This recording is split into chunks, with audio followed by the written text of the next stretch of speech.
Tahukah kita, lambung kita bisa produksi asam yang cukup kuat hingga bisa lubangi kain dalam hitungan jam. Cairan sekuat itu benar ada di perut kita setiap hari. Bagaimana agar bisa lindungi perut kita dari bahaya cairan sekuat ini? Mari lindungi diri kita dari serangan sakit mah. Bagaimana caranya? Tetap ikuti terus Life Live in Fullness to Eternity.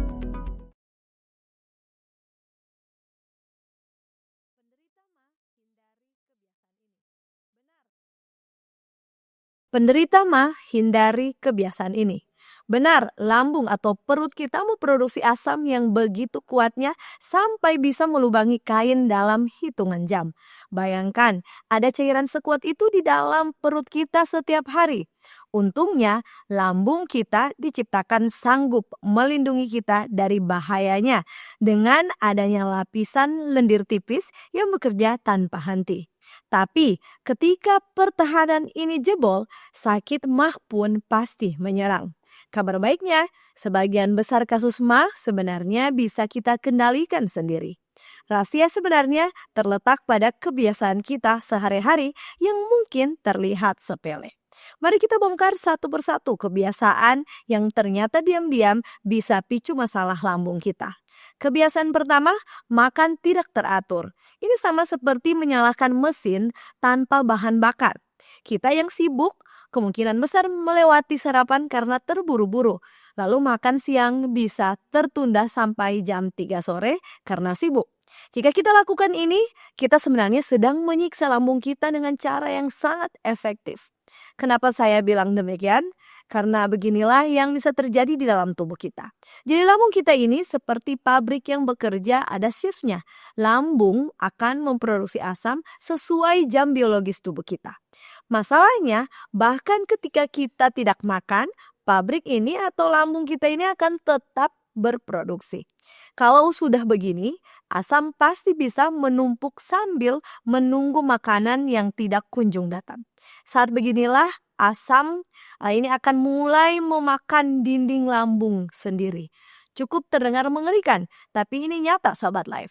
Dalam jangka pendek, kita akan merasakan sensasi terbakar di ulu hati, mual yang datang tiba-tiba dan kita bisa sampai pusing karena gula darah kita turun drastis. Kalau dibiarkan ini berlanjut berbulan-bulan atau bertahun-tahun, dinding lambung bisa terluka permanen. Lukanya bisa dalam seperti kawah. Dalam istilah medis, ini disebut tukak lambung. Jangan dibiarkan. Solusinya terdengar simpel tapi tentu butuh disiplin tinggi. Mulai dari makan 3 kali dengan jeda cemilan sehat diantaranya sarapan antara jam 6-8 pagi, makan siang sekitar jam 12, dan makan malam sebelum jam 7 petang. Di antara waktu itu bisa kita selipkan cemilan ringan seperti pisang atau crackers. Pola ini membuat lambung kita bisa selalu punya sesuatu untuk dicerna tanpa overload. Dan kebiasaan kedua, makan jumbo sekaligus. Sahabat Life, jika kita lakukan ini seperti membuat lambung jadi seperti balon yang ditiup atau dipompa berlebih dan siap meledak kapan saja. Pernah dengar orang bilang seharian sibuk, malam saatnya balas dendam dengan makan sepuasnya. Memang kedengarannya cukup asik. Ya sahabat Life, tapi nyatanya lambung kita sebenarnya justru sedang berteriak minta tolong.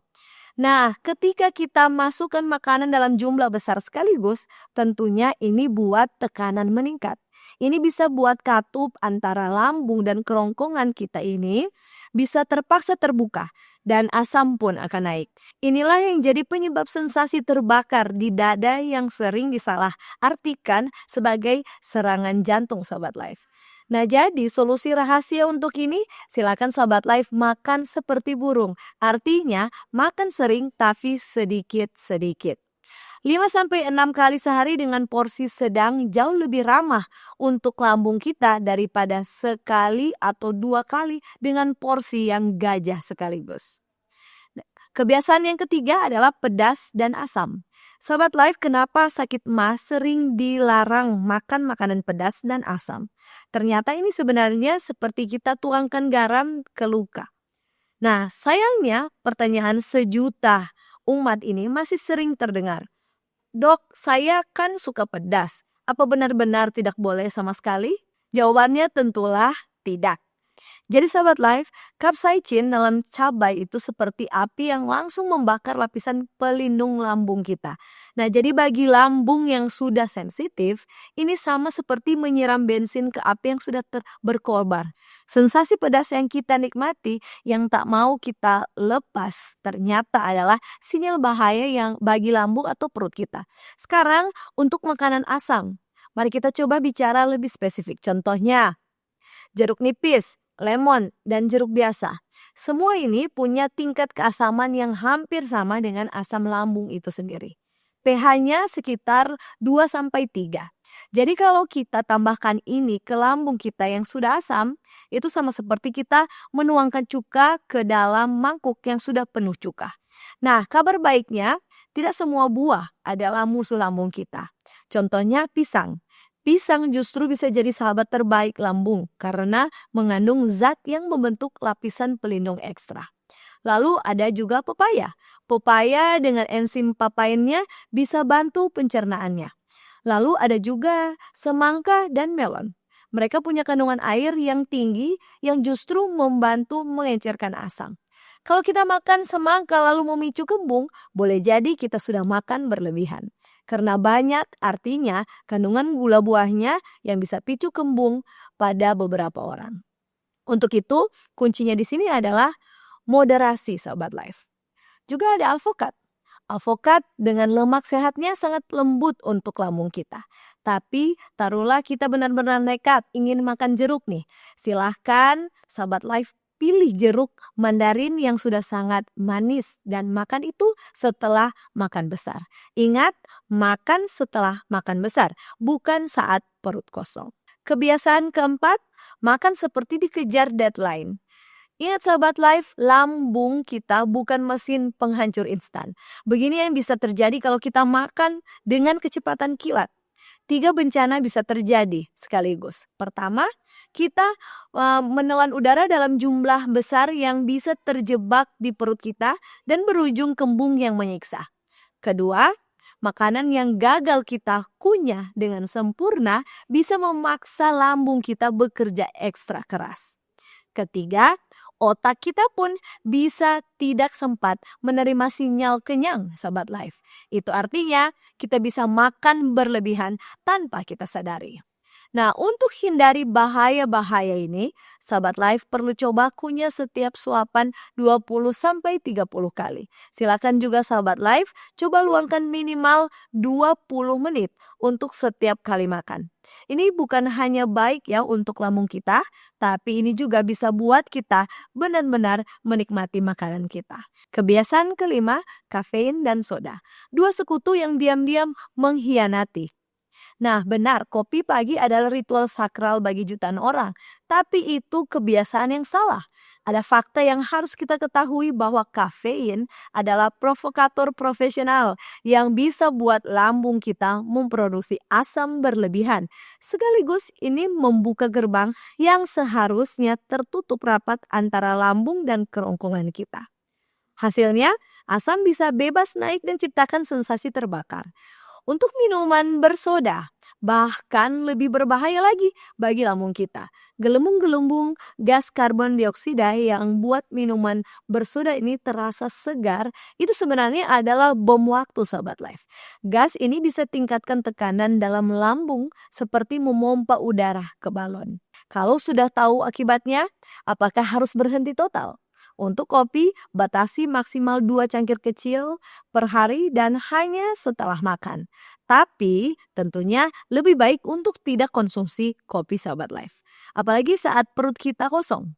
Untuk soda, kalau bisa dihindari sepenuhnya, itu pilihan terbaik. Mau minuman selain air mineral, lebih dianjurkan untuk minum air kelapa saja.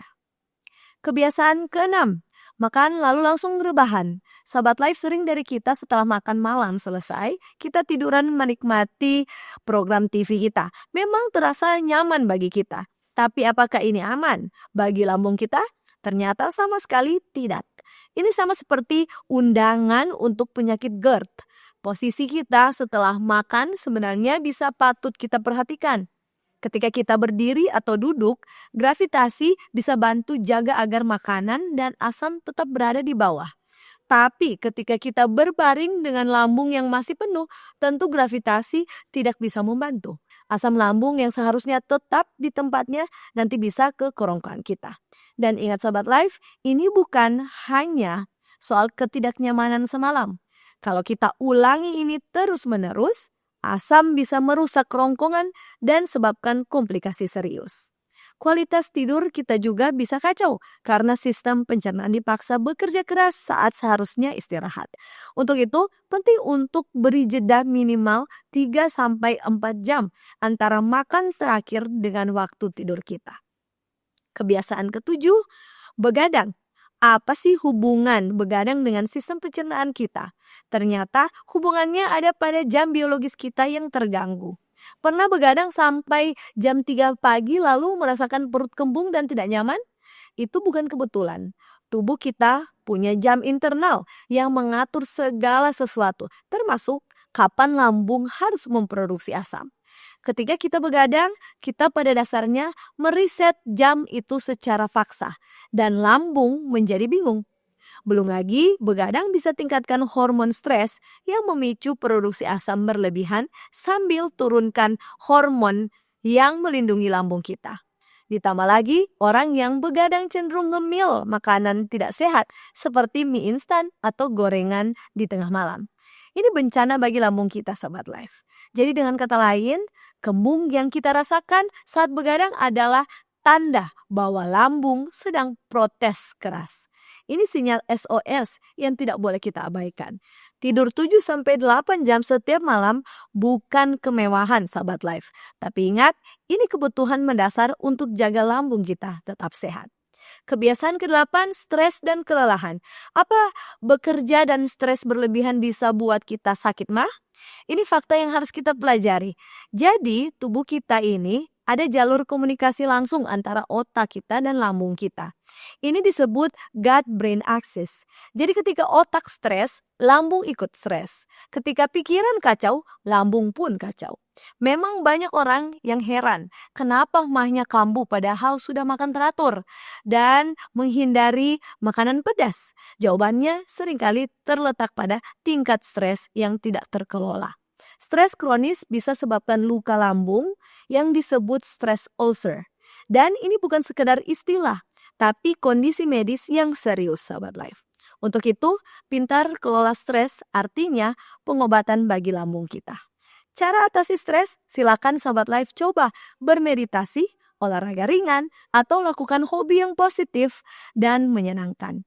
Atau bisa juga kita konsultasikan pada konseling profesional demi kesehatan lambung jangka panjang kita. Kebiasaan terakhir yang bisa picu sakit mah adalah merokok dan minum alkohol.